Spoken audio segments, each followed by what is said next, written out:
This podcast is a member of the Place to Be Nation family. Visit us at placetobenation.com, the only place to be in your pop culture world. And I will strike down upon thee with great vengeance. I did not kill my wife, if you don't care. And I believe I can fly, cause I'm the king of the world. From the 90s to nothing, I'll be there. You forgot your thingy. Place to Be Nation Pop. It's another episode of 90 to Nothing, the only all 90s movies podcast here on the Pop Network. I am, of course, your co-host, Russell Sellers, along with my longtime cohort, Sam Neely. Russell, at one point we were friends, but now we are frenemies because we disagree on this current movie. We certainly do. This is so we had our listeners vote who loves it and who hates it. And I think it was very close, the voting was, last time I checked. But they did ultimately come out correct. I am the one who loves this movie, and you're the one who hates it. That is absolutely true. Our close friends who voted on the poll definitely skewed it into the right area. That's true. And I mean, I voted also just because I wanted to see the results, since you're the one who posted it. And so yes, that might have also skewed it. That's fair. And the movie, of course, is Empire Records. I guess Yeah. I forced you to bury the lead there by jumping in. Yeah, we had to.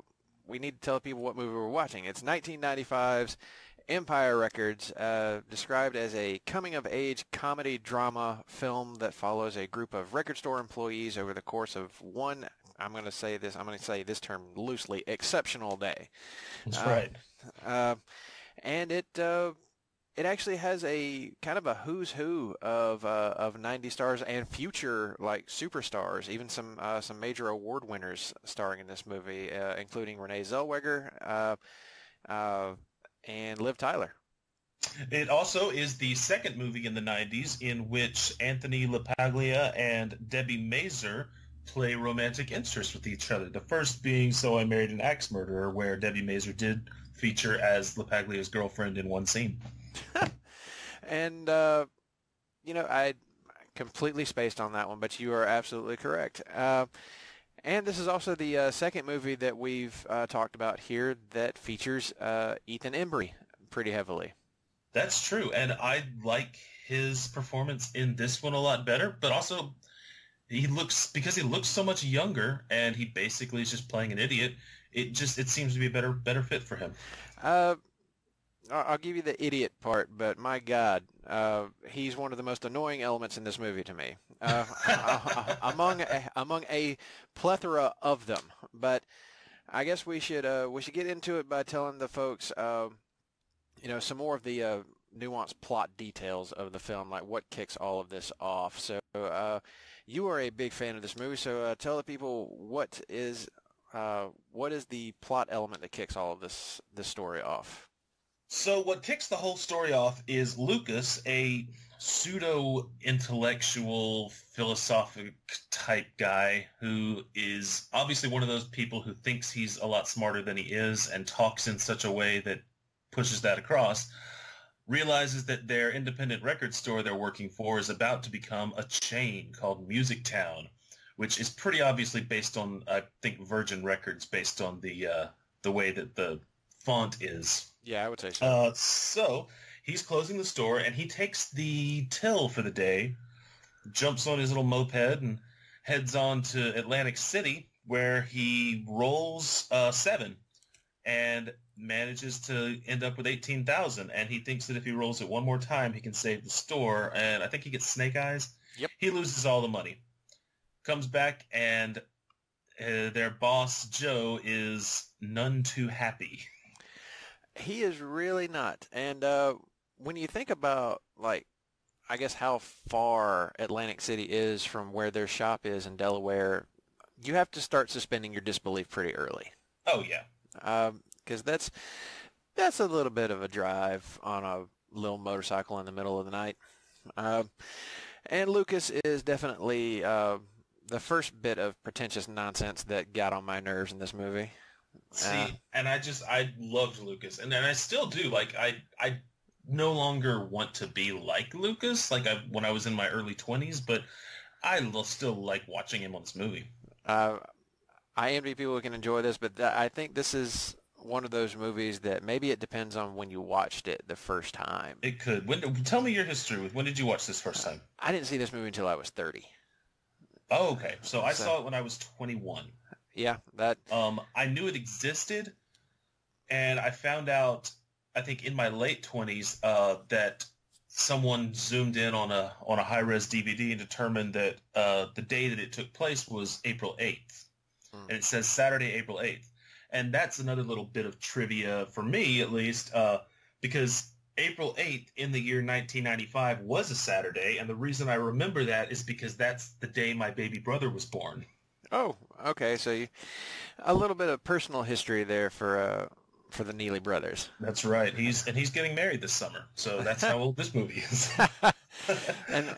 Also, it's the day that because when you're in elementary school and you go to any restaurant with a self-serve drink machine, you mix all the different flavors together.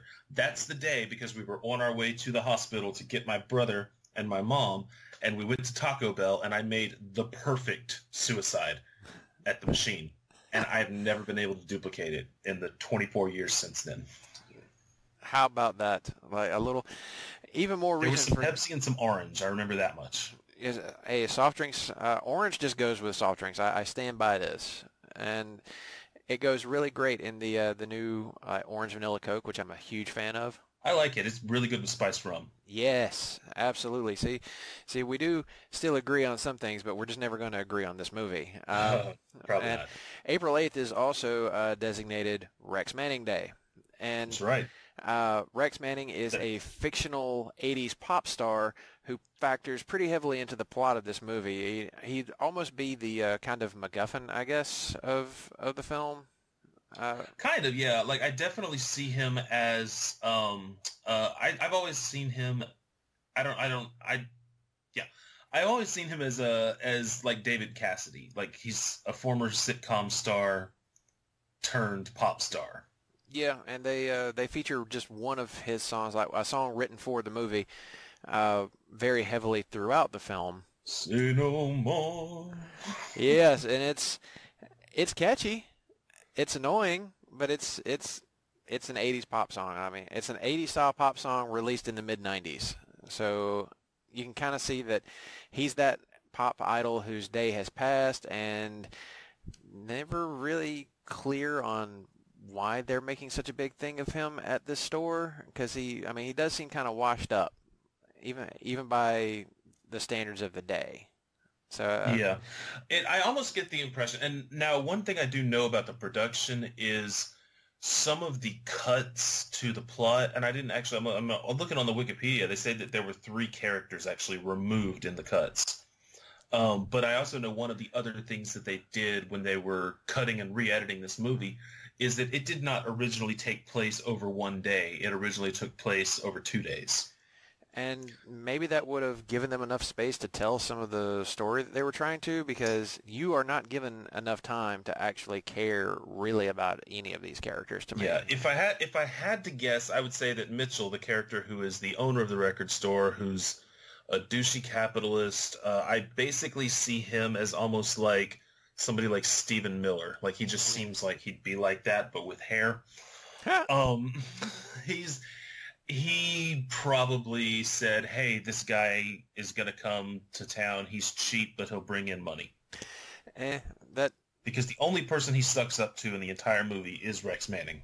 Very true. Like, he is indeed a piece of trash, but most everybody in this movie is at some point or another.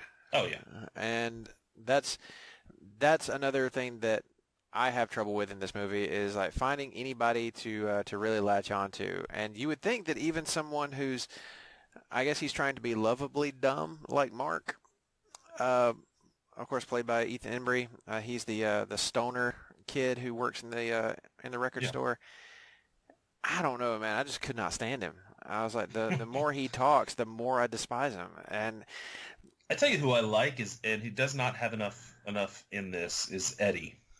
The guy who works at the pizza place, but then also at the record store. Yeah, I was a little confused on him. Makes Mark the brownies. I was a little confused on him at first because I was like, okay, does he work in the record store or does he work somewhere else? Because he's there and then he disappears and I see him pop up over at this pizza place randomly. I'm like, okay, so I guess he's working both places. But yeah, he works 2 jobs. But is also a stoner almost on the level of Mark. He is, but he's more like the way that he's definitely more there, but then he's also like, he actually kind of reminds me of somebody that I know, just in terms of his mannerisms. Like, he'll go out of his way to do random things like make mixtapes and then make magic brownies to go along with the mixtape for educational purposes. Like, I know a guy who has his same speech patterns and his same laugh and all this stuff, and then also will go off on how he can build replicas. If he could build a self-replicating drone, he proved the multiverse, and then talking about how he gets his kids into building robots at home and all kinds of stuff. So like the tech geek version of music geek Eddie. He is probably the closest thing to a likable character in the film. I could see, and you're right, he doesn't have nearly enough screen time. And when he is there, he has some, interesting points to make, but for the most part, he's just kind of, another character in this already kind of bloated movie. And it's not that long. It's only about a 90-minute film. But it was the 90s. Movies were 90 minutes then. But I felt every minute of it. Even watching it now, like trying to look at it through the lens of 1995, man, it's tough. And critics at the time agreed with me that this movie was not good. Oh, I know that they did. They were wrong too. Well, the movie was trashed on pretty heavily and also flopped pretty hard at the box office, bringing in only $303,000 total cum in the U.S. So yeah, I did not know that the movie existed until I was in high school, I think, and I saw it at the not the record store, at a movie gallery, and I was like, oh, hey, that's the girl from That Thing You Do. And then like it has a little sticker on the front saying what's on the soundtrack, and I was like, oh, and it's got Gin Blossoms on the soundtrack. But then I didn't rent it. I didn't ever see it till I was in my 20s, and it came on HBO one day. I was like, okay, cool, I'll watch this movie now. And that is exactly what this movie is to me. It was a soundtrack, and a pretty good one, and then a movie written to accompany a soundtrack. I can give you that, and I can see, it's like I was saying, I can see why people don't like it. I still love it, but I can see why it's not everyone's cup of tea. But I would even say it's more than just a soundtrack, because it's also just a bunch of, like, even if you accept the premise that the movie and the story isn't good, some of the quotes are great. Yeah, this is the movie that gave us the phrase "Damn the man, save the empire." Damn the man, save the, which I still say that David Sunday and I should start a podcast of 90s music and call it Sam the Man, Dave the Empire. Yeah, you can. I still say that's literally the first time we've ever said that out loud, but it works because of our names. It works for the names, and you could examine 90s movie soundtracks. Yeah. This one would be a good one. We do that here, though. Yeah. This one would be a good one because even though there's a lot of stuff missing from the soundtrack that should be there, this is the movie that made the Gin Blossoms' Till I Hear It From You a major hit for them. Yes, and that's a great song. It really is. It's used twice in the movie. The first time you meet Liv Tyler's character, and at the end. Yeah, when they're all dancing on the. Yeah, just before the dance party on the roof. That's right, just before because the dance party on the roof is a different song. It's when Corey and AJ have their and I'll give you this, they're totally unearned get together at the end. I think a much better ending for their arc would have been that they just get back to being friends and Corey gets over himself. I mean, AJ gets over himself. Yeah. AJ, I mean, everybody in this movie is dumb. There is not one smart character in this film. I think Jane is smart. She does quit her job in the middle of some town she doesn't live in. But and she goes on to basically try and hook up with the record store manager. Yep. And even I wanted him to be the smart one. You know, he's the guy who's got all this experience and everything, and he even tells you a little bit about his like failed relationships at one point, just kind of in offhand comments. Even one where his ex-girlfriend asked him to leave at gunpoint. I was like, Yep. Sure know how to pick him there, buddy. But even he is just remarkably stupid. And there's this one moment where he's just finally had it with Lucas. And I don't know if it's just me, but whenever I look at this guy, he looks like a mafioso to me. Like, I guess he looks to me like a guy who's trying to look like a mafioso. I kind of get that impression from him, probably because of other things that he's been in. Oh yeah. And when he finally drags Lucas back to the office to beat the shit out of him, I was like, Lucas is not coming out of here alive. Like, he is about to lose his life right here, and it's going to be glorious. But then he comes out with barely a mark on him. I'm like, so what really happened in there? Did you just kind of like push him around a little bit? Maybe he spanked him. That's entirely possible. Now, a few pluses that I will give this movie is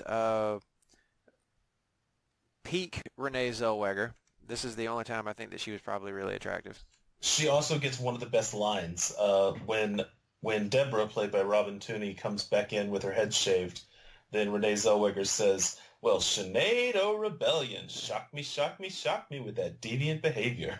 Yes, that I will give her that one, and I'll give her the moment where she comes back with the apron on. And, yes, that's a pretty hot little moment, and also her. And then her line there, "Welcome to Music Town." Yes, service you. That I was like, yeah. See, that's good. It's like a little good moment, and that's probably why I get so frustrated with this movie, because there will be moments like that where it's like, okay, I feel like we're about to start finding a groove, and then we go back into the ditch. And there is a part of me that wants to see, because knowing that it was written to take place over a different amount of time sort of explains some of that away. Like, they throw in some of the random montages to act as transitions where the original transition may not have worked. Because I know there's a scene where AJ gets rejected by Corey, but then the very next scene he's dancing with Debbie and like acting like he's completely fine and over sexually dancing with Debbie as a joke. Yeah, there are a couple of moments. Yeah, like there's a lot of points like that where it just kind of goes from one thing to something unrelated, and I feel like especially because so much of the dialogue is good, or so many of the lines are good, that it was originally written as a much better movie, and there was probably a studio mandate that made it what it ended up being. That said, I still love it. Like, I'm not saying it's objectively good. I'm saying I love it. Yeah, I've tried to get on board with this movie, and you would think I would, because I was a guy who liked Can't Hardly Wait back in the day. But, I mean, of course, my opinion shifted on that movie watching it in a modern context. And I guess I like this one in a way I never liked Can't Hardly Wait, because I never liked the house party trope in school movies also. Sure.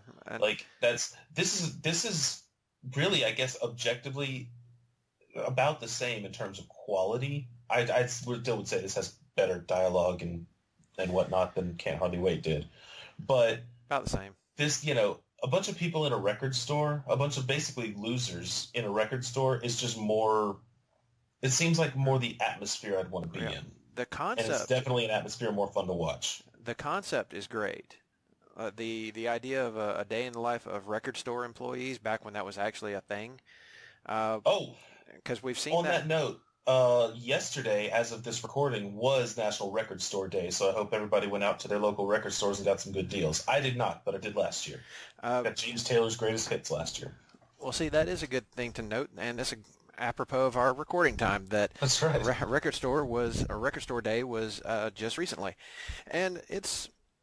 I mean, like I said, the concept is really good. We just see it done way better in other movies, like High Fidelity in 2000. That has a similar feel, but is like smartly written. Whereas of course, it's also based on a smartly written book. Very true. This I can't make any real defense of this movie's quality in terms of like, because I disagree on the dialogue. I think the dialogue's pretty terrible, and I think that the You can be wrong. It's okay. yeah, I can be right too, and I am right about this because the dialogue here is terrible. It's not well written. It's not even well delivered. There's a point where like Mark is high off his ass, and this is the part of the movie where I just really want to punch him in the face when he gets like, it's like he's starting to deliver a monologue. See, I see those scenes as the monologue scenes as being almost like a Greek chorus, because Lucas acts as a narrator in the beginning. Mark acts as the narrator introducing Rex Manning Day. That's kind of a thing that's to me is a stylistic choice. Maybe, but it also feels like an inside joke that nobody but the filmmakers are in on. And that's the real problem, is that to me it feels like the audience wasn't included really in this Rex Manning joke, because they start in on it pretty like randomly, no real build to it. There's even a point when Mark is singing the song right at the beginning of the film before we've ever heard the song, and I just found that frustrating because I was like, is this kid like really just blitzed out of his mind right now? What is he even saying? It's too much for me, especially for characters who have done nothing to endear themselves to me. And then AJ kind of comes close at one point because he actually does have a moment where he calls out Lucas on his bullshit. Because Lucas is doing this pseudo-philosophical thing, which is pretentious as hell. And AJ is the only one to say, "You weren't like this yesterday. What?" And now all of a sudden, here's the quote that really just like derails AJ for me. "You're acting like the Chinese guy from the Karate Kid." And face palmed so hard. That's a whole like thing on its own, because there's that line that like the racism, there's the homophobia throughout a lot of things. I will give you that, like, because every time I watch this, I notice a little bit more where it's like, oh, well, okay then. Yeah, it's. I mean, I understand that those attitudes were more prevalent in the 90s, but it doesn't make them right. People knew that they were wrong then, and they still did them. They just knew that they could get away with it then. Yeah, and that is a thing about the mid-90s and 90s in general. Hell, even into the early 2000s. I watched a couple episodes of Friends recently from like 2002, 2003, like season 9, season 10. And even then there are like some pretty heavy homophobic jokes.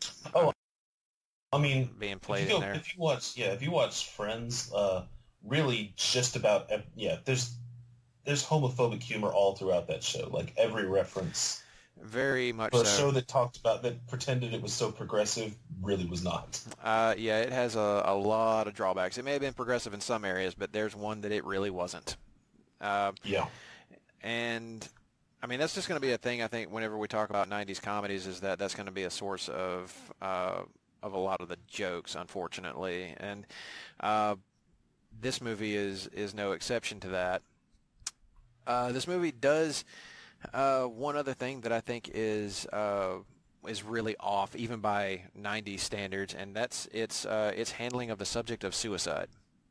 That really did not work for me at all the first time I saw it, and even now it's even worse, because it's like it's very ham-fistedly handled, and I mean they open the conversation about it in probably the only real way that you could, but then it's how do we help our friend feel better, and let's throw her a fake funeral, and it's like, man, where are people's heads at right now? Like I had real trouble reconciling some of this, so I had to kind of like really back away from the movie at that point. Like, wow, this is cringy. Like it kind of makes you feel a little dirty watching it to me. All right, I'll give you that. And I guess I look past a lot of that. I look past a lot more than I should probably with this movie, because I did see it so much earlier too. Yeah, and like I said from the start, this movie came out at a time when this kind of movie was not a thing. There were no other movies like it, in 1995 because the John Hughes copycat movies that were going to be coming up like a year later, starting with She's All That, that none of that had happened yet. There wasn't really much of a hint of it. So this was a movie that was trying something without a template. So you try to give them a little leeway, and for kids at the time, or even slightly before and slightly after, who worked in retail, especially in retail very similar to what Empire Records is, I think it spoke to that generation of kids in a way that it also came in on the tail end of grunge, and the dirty aesthetic lends itself to that. It does, which I like. Yeah, it's like it's that transitional movie, like where the grunge days are coming to an end, and this is that movie that's kind of stuck in. It's got its feet in both worlds. Like it's got that dirty aesthetic going on, but there are also times whenever this movie looks kind of slick, like it's really polished and produced. So it's trying to be both, and yet it's succeeding at being neither. At least from my point of view, that's how I viewed it. Now, there is one other part of this movie that is just so hard for me to wrap my mind around, and I'm the kind of guy that can suspend his disbelief to watch movies where like characters literally fly and have like superpowers and crazy shit and like monsters, aliens, whatnot, and have a great time. But there's a part in this movie where a kid comes into the record store with a gun and like starts discharging this thing, and you don't really see like mass panic, and the cops don't just bust in and like wind up taking this kid down, and even goes to so far as to say, oh, he loaded blanks into the gun, so there's really not that much they can do to him, before they haul him off to supposedly go to juvie, but then he's out less than like an hour later and right back at the record store. Mind blown. Like I was Seinfeld giffing out of this one. Right there, I was like, okay, that's enough. We're done here. See, when I first saw this, I hated that character, Warren. He just seemed like... He is the worst. He is one of the kid worst child actors ever.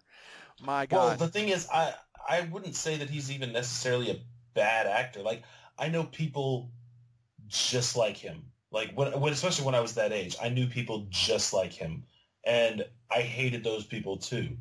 And so when I watch it now, like, because you kind of see, there's a character that you see the way that the outside world would see the main characters. Yeah. Because they do have that whole little thing, Lucas is like that he's a loser, and everybody's talking about how they're losers, and that Joe took them in, and I like the fact that you hate Warren so much, that you as the audience hate Warren so much, because then at the end when they decide to accept him, then it kind of shows that they are doing the same thing. Yeah. Because I don't like Warren, and the fact that I don't like him and they accept him, I'm saying the same thing over and over again. Yeah. Let's make a long episode. Yeah. How about a kid referring to himself as Warren Beatty? I mean, everybody makes, like, I'm pretty much over pretending that any adult knows what pop culture references any kid is going to make. Yeah, like I don't know, that one just made me their entire YouTube supercuts of Riverdale characters referencing things that their parents wouldn't be old enough to know about. Yeah, it's some weird stuff, right? Like that one. Yeah. That one kind of tripped me out a little bit. Not that it's necessarily unheard of. I mean, it was 1995, but Yeah, I mean, Warren Beatty was because Bulworth came out 3 years after that. He was still doing movies a lot. Yeah, he was still very active in the 90s, and I mean, he was still making hits, I'm sure. it was just one of those things. It's like, that's funny. This kid knows who Warren Beatty is. And Yeah. but Also, on that same note, I remember reading a synopsis of the movie shortly after I saw it, and I guess it was written by a kid who saw it and did not get the joke and actually thought that his name was Warren. yeah, I can kind of see how that might confuse somebody because they continuously refer to him as Warren throughout the movie because that's the only name that they give him. Even though at one point he does say, that's not my name, but we never actually find out what his real name was. Yeah. Now, I'll ask you this because I think it's pretty clear that I don't have any favorite characters in this movie. Yeah. Who was your favorite character? Like, who did you latch on to like then and now? So then Lucas, now Eddie. There was, but I will give one also. At one point, I guess in my mid-20s, I was watching this with some people, and we watched some of the deleted scenes. There's actually a scene after Rex Manning gets kicked out where he runs into Burko in the back, and they actually have a moment. Now, considering that Rex Manning is an asshole and statutory rapist and whatnot, it's better not to put a humanizing scene for Rex Manning in there. But it's a really interesting scene because Burko actually just has his guitar with him, and Rex asks if he can see it, and he plays a riff, and then he hands it back to him and says, they didn't even let me play the guitar on my last 3 albums. And Burko says, well, that'll never happen to me. And Rex says, see that it doesn't, and then leaves. It's just, and I don't know that makes me like either character more. I feel like Burko might have been a likable character if they had given us more of him.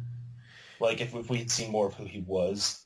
But I like that interaction a lot. And I think I understand why it would have been cut, but maybe it would have fit in whatever the original vision for the movie was. I think so because we don't get much of him in the film. And he kind of comes out of nowhere as was it Debbie's boyfriend? Yeah. Yeah, Deborah's boyfriend. He's never would have thought that, but then again, like we alluded to earlier, you can't really tell who's interested in who exactly in this movie because on the one hand you'll have like AJ trying to confess his love to Corey, but then is like having a very suggestive dance with Deborah in the store just a few minutes later. Yeah, it's kind of all over the place in that regard. And then, of course, Renee Zellweger's Gina hooks up with Rex Manning. Also, am I like those that underwear? Because she was guessing the color. That's not navy blue. That was royal blue. Yes, that was definitely not navy blue because he was like, huh. Okay. I was like, she's wrong. That is something that I just feel like I'm taking crazy pills every time I watch the movie. I'm like, no, that is not navy blue. It is not. It is certainly not. Like whenever he drops his pants and it's like, huh, she was wrong. And yeah, it's just another weird moment in the movie. But I mean, I get why she would have used that because clearly Corey would have told her at dinner or at lunch what color his underwear was. But that's another scene that I have trouble like figuring out just exactly what the filmmakers were going for when there's a scene, and because I've seen I guess an extended cut of the movie, and I didn't even realize it was an extended cut. I think it might have been an extended cut. Oh yeah, and I think it might have been what used to be on Netflix. I'm not sure. I don't know how it is that I saw this, but because the two things that I remember being different is at the beginning when Lucas is about to leave to go to Atlantic City, a customer comes in and he's trying to get this customer out of the store. And then the second scene is there's an extended scene of Corey trying to seduce Rex Manning. And what he actually does, he doesn't just say rock and roll. He like unzips his pants and then he picks up the salad dressing and says, I hope you like the taste of blue cheese, and then acts like he's going to put salad dressing on his dick. That's weird. Yeah. Like it's even more. Oh yeah, that's why she just ran away. Yeah, it's like, it would probably have worked better if they'd have left that in because the standard version that I've always seen of this movie, none of that's happening. It's just he unzips his pants and I guess is pulling his dick out, and when she just like grabs up all her stuff and runs off, I was like, in your mind, how did this go? Like you're trying to seduce a guy in the back of a record store. You've already stripped down. I'm not sure what you thought was going to happen next. I'm trying to like get into the teenage mindset. I guess if she is technically still a teenager, I mean, we get it earlier in the movie that she's about to head off to Harvard. Yeah, she's graduating high school. Yeah, and I was like, I get the story that they set up there. Like she wants to seduce, a guy that she's had a crush on since she was like super young. The teenage fantasy and all. But then you get to this part where she seems like just repulsed by this instance, and I guess I was left as confused as Rex was. And the first time I saw it, I was confused, and then I guess it was probably the second time I saw it. The second time that I watched it, then it was the whole scene. But then also, I think it actually after she runs away, then he's like, then he puts the dressing down and just goes back to eating, like he was doing it intentionally to try to get her to leave. Oh well, you see, that could be an interesting twist on him. That would also humanize him a little bit more if he was trying to get her to go away. Except then he turns around and has sex with yeah, then they would have Gina. ruined it with the whole Gina thing. Yeah. And their confrontation later about Corey's drug abuse, which also kind of comes out of nowhere. And Gina, everybody refers to her as this like really slutty, loose character throughout the film, but the whole like Rex Manning thing is the only time that I ever really even thought of it as being a real thing. To me, it seemed more like this is just a label that people have heaved upon you, but not an earned label. Yeah. And it seemed really shitty for them. So Gina kind of becomes a little bit of a sympathetic character in that regard to me. I think Gina's one of the more sympathetic characters through most of the movie. And I think that's fair. One character, there are several characters that I cannot muster 1 ounce of sympathy for, but Gina is actually one of the few that I'm like, you know what, I feel like she got handed kind of a raw deal here from a lot of the people around her, and they should give her a break. Yeah. But is it just me, or does Rex Manning actually kind of look like the guy who played Jonathan Kent on Smallville? A little bit. Yeah, that's who I thought it was for the longest time. I was like, wait a minute, is John Schneider in this movie? No. And then it's totally not him. No, it's yeah, a lot of the people in this movie you don't see in a whole lot else. Like Rory Cochran's in what's the 70s one? Days of Confused. Oh, okay, yeah. And Johnny Whitworth was in The Rainmaker. He was also in one of the Ghost Rider movies. Oh, it must have been the one I didn't see. Ethan Embry was in quite a bit, but like Burko and Eddie, I don't think I've ever seen in anything else. Warren, I don't think I've seen. Like I thought that Warren was the football player in The Faculty, but he wasn't. It was just a guy that looks like him. Yeah, very similar. Warren is in a few different like bigger name movies though. He was in Black Hawk Down. I haven't seen that in a long time, and everybody looks the same in that movie because it was shot in such low saturation. It was just a bunch of white dudes in uniforms. Well, that is fair. That's maybe the biggest name movie he was in after this. He was in that movie Boys Don't Cry, if you remember that one, which is probably one that we may watch for this. Yeah, we should. Because that's a pretty heavy movie. I've actually not seen it, but I know the premise. Yeah, it's pretty tough. It's a pretty tough watch, but yeah, he's in that. So yeah, there are several people who go on to have bigger careers from this movie, but I don't know if it's necessarily because of this movie, because it certainly was not well received. No, it wasn't. And I mean, Anthony LaPaglia was already like on his way up. Debbie Mazur was already on her way up. Ethan Embry, I guess, kind of got kicked off by this one. He was Because he did the National Lampoon Vegas Vacation, but that was after this, wasn't it? Yeah, it was after this. So was Can't Hardly Wait. So his like stature as a teen star really was kind of reaching about its halfway point, I think, with this movie. And then he would go on to do more successful pictures, and of course, I think segue into television after that. I think that's what he's doing now is more TV stuff.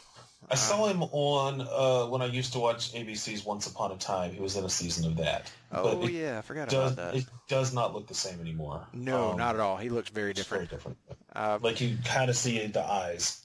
Once I saw his name in the credits, then I started looking for him. He does get one of the scenes I think is really funny in this movie when he's eating what we presume were pot brownies, but clearly there's more in there than just pot, because he has a full-on hallucination that he is joining the shock rock band. You love Gwar. Why don't you join the band? You play a mean guitar. It's too bad you gotta die. And then he gets eaten by a puppet on stage. And the way that he's just like giggling while he's watching it. Yeah, he doesn't like. At first, it looks like he's about to freak out, but then he stops and just keeps eating the brownie. And is like, "No, this is actually pretty cool. Like I'm being eaten on stage at a Gwar concert." Gwar, another band, like the actual band featured in the movie, not on the soundtrack. Yep.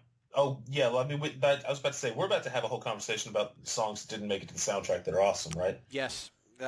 Because we had There's you could have two volumes, and this is going to prove my point that this movie was a soundtrack before it was a movie, because there is a ton of music that is featured in the film that didn't make it onto the soundtrack. You could do like two or three volumes for this. Romeo and Juliet by the Dire Straits. That's an amazing one in the movie, not on the soundtrack. How by the Cranberries is featured twice in the movie. Amazing song, not on the soundtrack. Plowed by Sponge is featured very heavily in the movie. Amazing song, not on the soundtrack. What else? Like this, I'm looking at a list. Video Killed the Radio Star. Yeah, that's not in the movie. I mean, not in the soundtrack, but it's in the movie. Like there's some great music in this movie, and there is like original music for the movie or original recordings of existing songs for the movie that still didn't get put in the soundtrack. And how?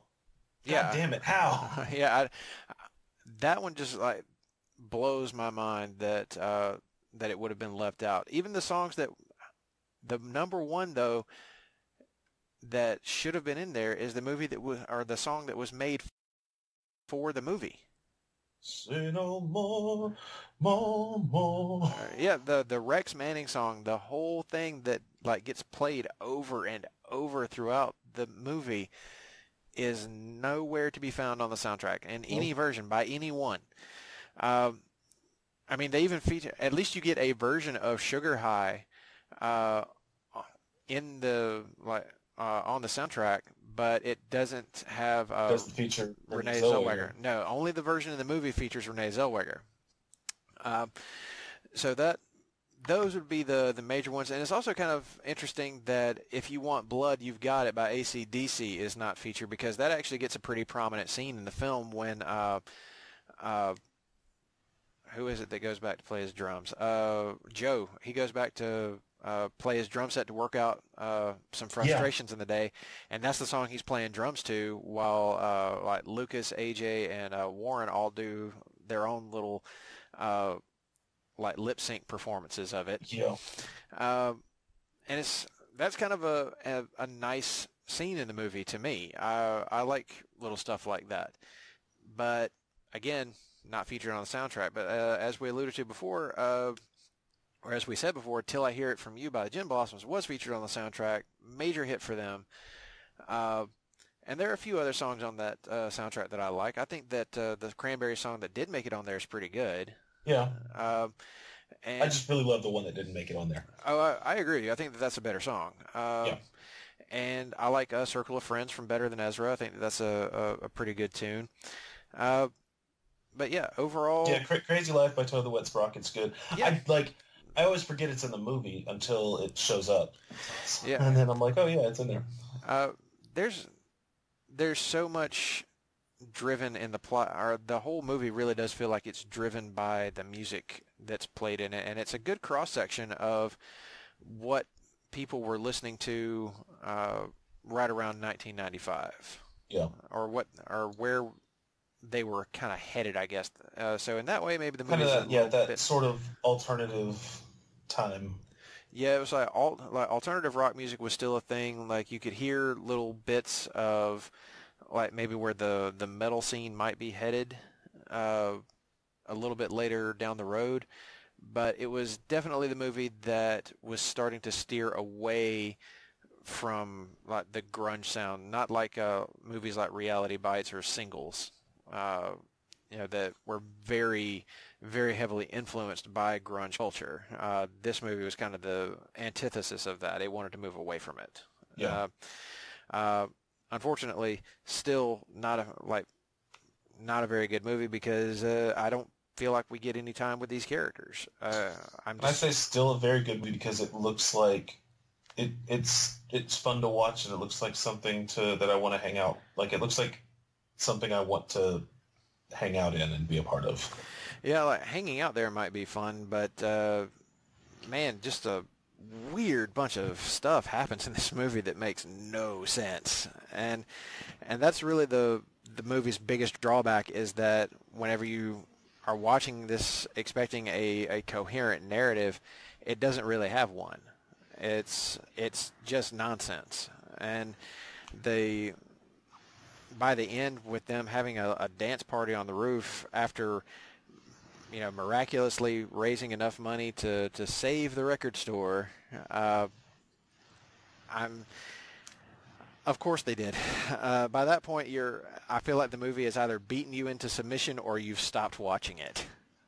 And well, I guess I got beaten into submission because I'm like, all right, I like this. Yeah, it's like if you're on board with it from the jump, it didn't really have to beat you into submission. You went willingly. Like for people like me who aren't enjoying the movie, you'll get to that point and either you've just acquiesced to it, or you stopped watching long before you got to this point. But since we were going to do this one for the podcast, I sat through this movie multiple times. I watched this movie. I'm committed. Don't say that I never do anything for you. I'm committed. I got you to sit through a movie you hate. That was a very nice thing. I feel like I did this for you. I think I did this for you there, buddy. I sat through this. I tortured myself for this one because that's how dedicated I am to this show. I sat through garbage for this, and that's exactly what garbage it is. Is not on this soundtrack. Okay. Yeah, their heyday wouldn't be for a little while. Or no, probably like, I don't know, not that long after this, probably like a year later. Yeah, it's around this time. Like 96, 97, they would have been blowing up. So yeah, just a year later, garbage would be a thing. Of course, I mean, if we were writing a movie about the 90s, we would just mash all 90s things together, even though it was a 10-year decade, like all decades. Yeah. We'd be like, oh yeah, people are listening to the new Nirvana album while drinking Surge. And I'm like, that doesn't happen. Oh, that's a reference to another movie. But I think if we were to write a movie about the 90s, we would make it a musical very much in the vein of something like Across the Universe. That's a good idea. We should write that. Except we have to get rights to a bunch of songs, and I don't have money for that, do you? Yeah. That's the part we're going to run into. At least in Across the Universe, they just had to, focus on getting the rights to Beatles songs. When it comes to doing the kind of musical that I would want to do, it would require getting the rights to like hundreds of like 90 songs from several different groups and performers, and yeah, that's just not going to happen. But I digress. But maybe one day somebody's going to do that. I really hope they do, because movies like this tend to remind me just how rich the 90s were when it came to music for like movie soundtracks and just music in general. There's so much to love about it, and even if you don't like the movie, like this one for me, I can go through all these songs and be like, my God, you remember how like just genius some of these performers were back in the day? And just how much enjoyment we got from some of this like just monumentally depressing music. Oh, I know. Did you have? I know that you didn't like most of the dialogue. Are there any quotes that really stood out that you really liked, though? Not especially, no. No. That's the thing. Like most of the time, like whenever I would get close to enjoying the movie, it would mostly be in scenes involving Joe, because it seemed like he's the guy who's trying to hold things together. And I do like one thing he says though to Gina after she has sex with Rex Manning. And he tells her to go home, and she asks, "Oh, well, am I fired?" And he looks at her and says, "Have I fired anyone today?" And I was like, "That's a good point." Yeah, if I fired anyone today, why would I start with you? Yeah, it's like, why would I start with you over that? No, it's like Lucas just like blew 9,000. He blew all the store's money from the day before, and he's still here. Like that's, you're not going to get fired over something like that. So I'm like, okay, you see, Joe is turning out to be a pretty decent human being, even if he's not the smartest human being. So in that was a moment where I think that's the closest I got to really emotionally invested in the movie, is Joe having that little quiet moment. And also I thought it was kind of funny with AJ gluing quarters to the floor.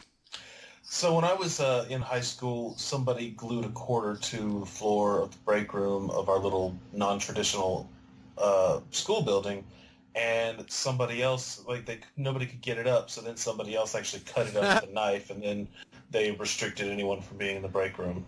Welp. Yep. Can't have nice things. I just figured this was AJ's, subtle way of saying, how do you keep a moron busy for hours? Yeah, and then it works because you see warrants. Yes. Who glued these quarters down? My God, he was really turning on the accent at times too, wasn't he? Yeah.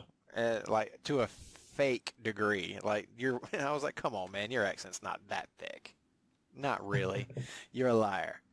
But yeah, this is one of those that now that I've watched it several times, there are a couple of moments that are not bad.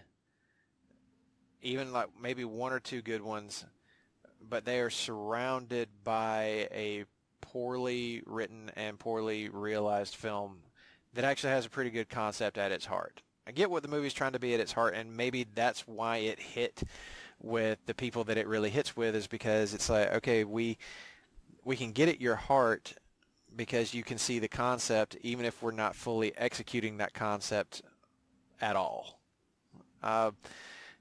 And these kids watching this movie see something like, AJ's version of love, like what he thinks love looks like.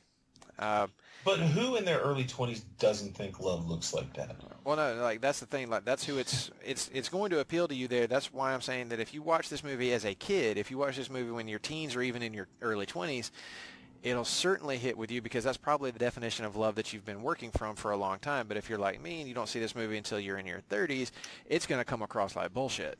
And that's really the problem, is that this movie is made for the young, and I guess for the young at heart, but for anyone else, like if you're my age or older, even slightly younger, I can't lie, I'm in my late 30s now, so if you're watching the movie at that age, I'd almost guarantee it doesn't hit with you. I mean, I'm in my mid-30s and it still hits with me, but it's because it hit with me when I was younger. There it is. Yep. But if you experience the movie for the first time, I would guarantee you're not going to like it all that much. But you know what? I would love to hear from somebody who is like in their like late 20s, 30s, or whatever, who's never seen this movie. Sit down, watch it, and see if it hits with you or if you think it's insane. And you can tell us about that on Twitter. You can hit me up at Russell_Sellers. And Sam, where are they going to find you?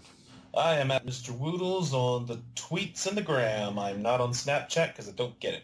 Yep. See, that's where we draw the line. Snapchat. Not doing it.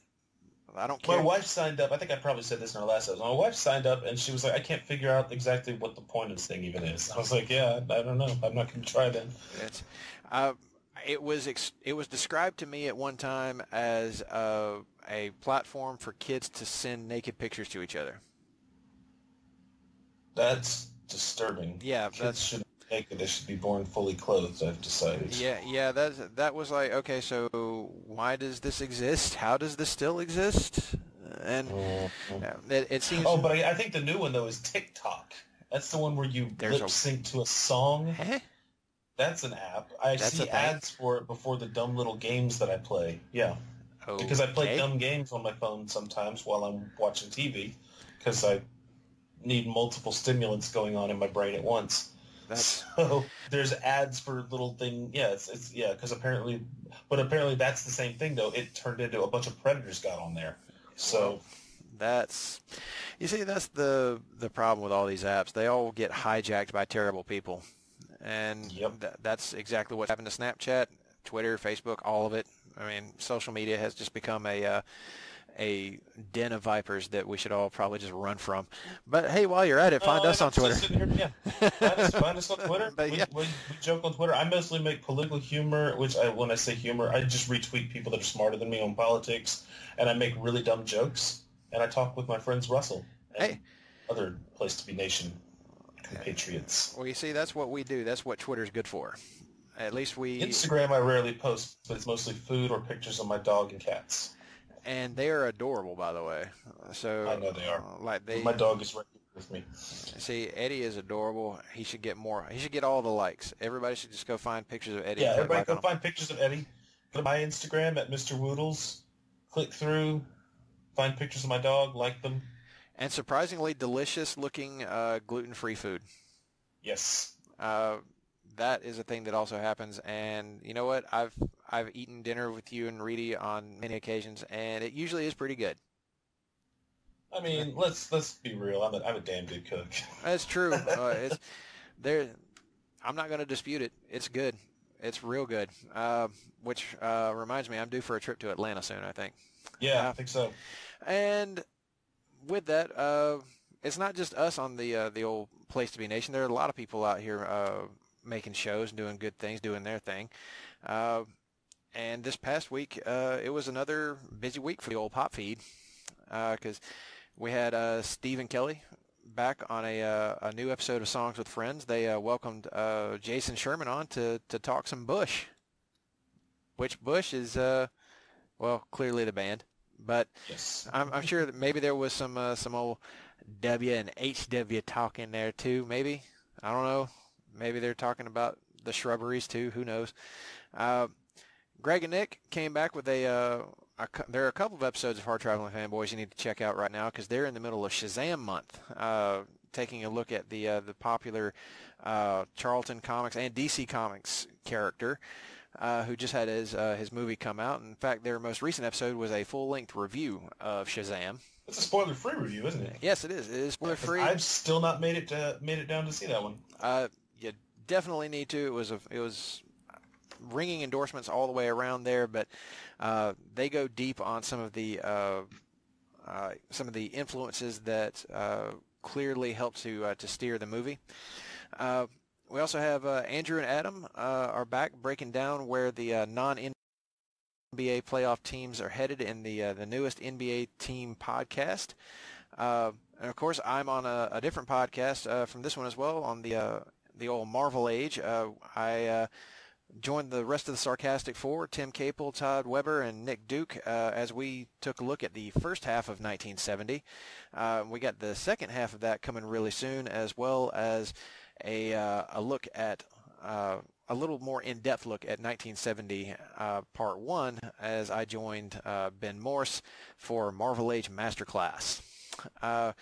Ginny and Tim had another episode of Talkin' Pop where they had a long-time Place to Be Nation staple Glenn Butler on. They had him up in the hot and high seat for this month. We also had the second annual Sassies over on Geek and Sassy. Ginny and Miranda broke down all of pop culture for 2018. They had to get in on this award season thing. That's what they do. And I got a ballot in time to get counted, and happy to say that a few of my favorites did manage to win. Very nice. And a few of them were completely shut out. But, yeah, go figure. But we've got another new contest coming up that we want to tell people about because I think you can still get in on this. It's being held over on the Looking Forward, Looking Back show.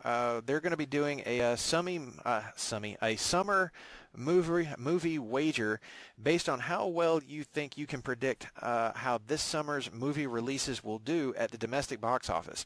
What you do is you pick the top 10 movies in order of how you think they will finish at the domestic box office, and then also include 3 wild card picks as which movies you think will do surprisingly well, and also just for fun, pick out the movie you think will bomb the hardest. And you can send those picks to lflbpop@gmail.com. That's basically an abbreviation of Looking Forward, Looking Back, pop@gmail.com by Monday, April 22nd. Any movie that is released on or after April 26th is eligible, with the tally ending on Labor Day, which is September 2nd. The winner of the contest gets to be on a future episode of Laugh In Theater and pick the comedy movie of their choosing to talk about with host Andy Atherton. And of course, can't forget about the Place to Be Nation wrestling feed. Nate Milton and his crew are back to break down WrestleMania 35 on a special edition of Chain Reaction. It was a great show, so I hope everybody goes and checks that one out. Chris and Evan are here with the WrestleMania 35 reaction show, which is more of a live watch of it.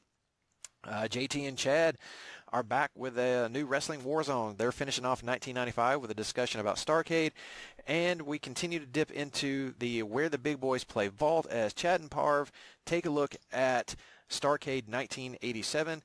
And finally, you have Nick and Greg, the hard-traveling fanboys, but no, not here. This is their What If Pod Blast series. This is their second episode as they examine a world where CM Punk doesn't leave WWE in 2014. And also, you can check all of this out and more at placetobenation.com, the only place to be in your pop culture world. And with that, I think we've covered everybody.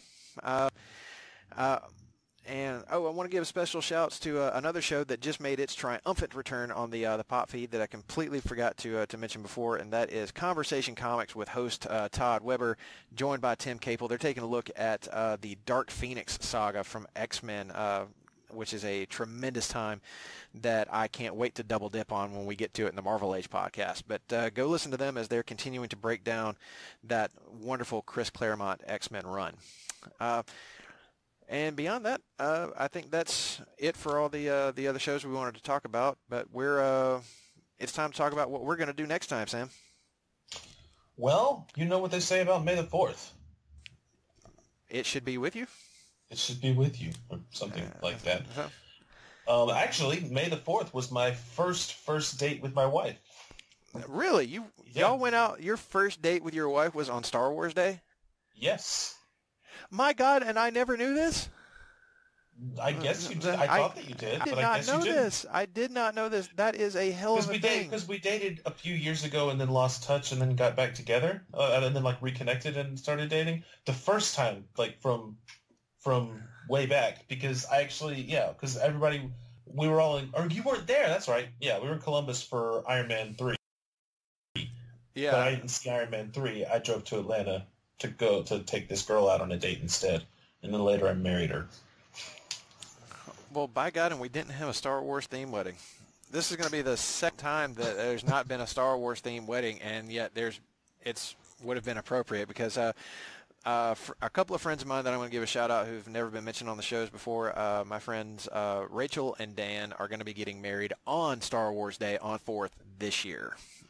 Oh, nice. And they're not doing a Star Wars wedding? While it is not Star Wars themed, I have been told that there will be retractable lightsabers for us to use at the reception.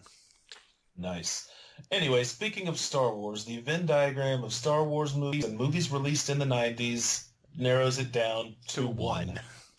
And it's one that some people are just not going to want to hear about. But I think it's going to be a fun episode anyway. Yeah, we're going to... I think we'll probably be... These are going to talk in this voice. And we lost the last remaining listeners of this show. They're all gone now. The theater is clear. Fair enough. Yep, we are going to take a look at the 1999 I'm going to use this term loosely, classic Star Wars Episode 1, The Phantom Menace, directed by Star Wars creator George Lucas. Starring Jake Lloyd. Yeah. I feel bad, honestly, because all child actors are bad. He just happened to be the one in the movie that pissed off the group of people most likely to harass him for the rest of his life. It's a rough time. It was a rough time to be a kid, rough time to be a child actor, 1999, and it's a bad time. It's a bad look. But does the movie have redeeming qualities? Is there something that we're going to find to really enjoy about this film? Are we going to come together in our mutual just distaste for this movie and the pretty much the whole of the prequel trilogy? I think we'll find out. I mean, there's a whole. The thing is, people's feelings on the prequels are more than just good versus bad. There's a spectrum. And as with all things, there is nuance even within the prequel trilogy. It may not be held in high regard, but there are good things to be found within it, maybe even in Episode 1. And there are good things to be said even about the things that are not good to be found. True. And that's why we podcast. That is exactly it. That is absolutely true. And we will get to Star Wars Episode 1, The Phantom Menace, on our very next episode. We hope you guys will come back for that one. Hopefully you don't hate me too much for my dislike of Empire Records. Sorry to all you folks out there that I offended with my taste, but not really. But next time we will probably be saying a lot of the very opinions that other people share about that particular film. But until then, you guys keep on enjoying this wonderful trek through the 90s, and we will see you then. Peace out. Promotional consideration paid for by the following. Place to Be Nations, JT Rosero and Chad Campbell here. We want to let you know that we have over 24 podcasts available on iTunes, Stitcher, Google Play, and PlaceToBeNation.com. We now offer them to you on 2 great feeds. On the Place to Be Nation Wrestling feed, we dive into topics running the gamut from today's WWE to the glory days of yesteryear and the ins and outs of the territory days. In addition to our full-length shows, we also deliver to you special pod blasts on topics old and new. The Place to Be Nation Pop feed is a veritable treasure trove of great content, offering tremendous shows covering the land of movies, television, life, comics, and sports, brought to you by the most knowledgeable and insightful folks in the podcast world. You can find all these great shows, plus archives of our past podcasts from over the past 8 years as well by subscribing to both feeds on iTunes. And while you're there, be sure to rate and leave feedback as well. All of these shows, plus others, available on PlaceToBeNation.com, where we cover pro wrestling, sports, movies, comics, plus in-depth search projects, and much more. Be sure to support our site by using www.PlaceToBeNation.com/Amazon when doing your online shopping. We want to thank our friends at Boneheads Wing Bar, ProWrestlingOnly.com, and TheHistoryOfWrestling.com as well. Be sure to follow us on Facebook, Twitter, Instagram, and Tumblr. PlaceToBeNation.com, the only place to be in your pop